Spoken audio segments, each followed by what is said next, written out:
ഹരേ ശ്രീ ലളിതാ സഹസ്രനാമ സ്തോത്രത്തിലെ ദേവിയുടെ 64-ാമത്തെ നാമമായ ദേവർഷീഗണ സംഘാത സ്തൂയമാനാത്മ വൈഭവ. ദേവന്മാരും മഹർഷിമാരും ഒരുമിച്ചു ചേർന്ന് ഏതൊരുവളുടെ ആത്മമഹിമയെയാണോ നിരന്തരം പ്രകീർത്തിച്ച് സ്തുതിക്കുന്നത്, ആ വൈഭവത്തോടു കൂടിയവളാണ് അമ്മ എന്നാണ് ഈ നാമത്തിൻ്റെ അർത്ഥം.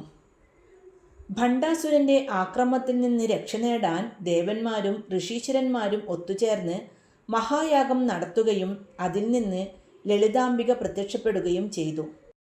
ആ സമയത്ത് അവർ ഭയമെല്ലാം മാറി അതീവ സന്തോഷത്തോടെ അമ്മയുടെ അപാരമായ ശക്തിയെയും കാരുണ്യത്തെയും പ്രകീർത്തിച്ചു പാടി. ആ ഭാവമാണ് ഇവിടെ വർണ്ണിക്കുന്നത്. സാധാരണക്കാരല്ല, പ്രപഞ്ചരഹസ്യങ്ങൾ മുഴുവൻ അറിയുന്ന ഋഷിമാരും ദിവ്യന്മാരായ ദേവന്മാരുമാണ് അമ്മയെ സ്തുതിക്കുന്നത്. അതുകൊണ്ട് തന്നെ ദേവിയുടെ വൈഭവം ബുദ്ധിക്കും ചിന്തകൾക്കും അപ്പുറത്താണെന്ന് വ്യക്തമാകുന്നു. ദേവിയുടെ മഹിമ മറ്റാരെങ്കിലും നൽകിയതല്ല, അത് അവളുടെ ഉള്ളിൽ നിന്ന് തന്നെ പുറപ്പെടുന്നതാണ്. പ്രപഞ്ചത്തിലെ ഏറ്റവും ശക്തരായവർ പോലും ജഗദംബികയുടെ മുന്നിൽ കൈകൂപ്പി നിൽക്കുന്നു എന്ന ചിന്ത ഭക്തരിൽ വിനയവും ഭക്തിയും നിറയ്ക്കുന്നു. ഇനി ദേവിയുടെ 65-ാമത്തെ നാമമായ ഭണ്ഡാസുര വധോദ്യുക്ത ശക്തിസേന സമന്വിത. ഭണ്ഡാസുരനെ വധിക്കുന്നതിന് വേണ്ടി ശക്തി സ്വരൂപങ്ങളായ സൈന്യത്തോടു കൂടി യുദ്ധസന്നദ്ധയായിരിക്കുന്നവളാണ് ദേവി. അതായത് ഭഗവാൻ ശിവന്റെ ക്രോധാഗ്നിയിൽ നിന്ന് ജനിച്ച കാമദേവന്റെ ഭസ്മത്തിൽ നിന്നാണ് ഭണ്ഡാസുരൻ ഉണ്ടാകുന്നത്.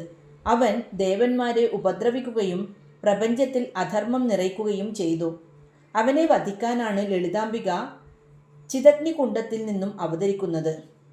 ഈ വരിയിൽ ഭണ്ഡാസുരനെ നിഗ്രഹിക്കാനായി കോടിക്കണക്കിന് വരുന്ന സ്ത്രീ സൈന്യത്തെയും നയിച്ച് യുദ്ധക്കളത്തിലേക്ക് ഇറങ്ങുന്ന മഹാരാജ്ഞിയായ ശ്രീ രാജരാജേശ്വരി ദേവിയെയാണ് നാം കാണുന്നത്.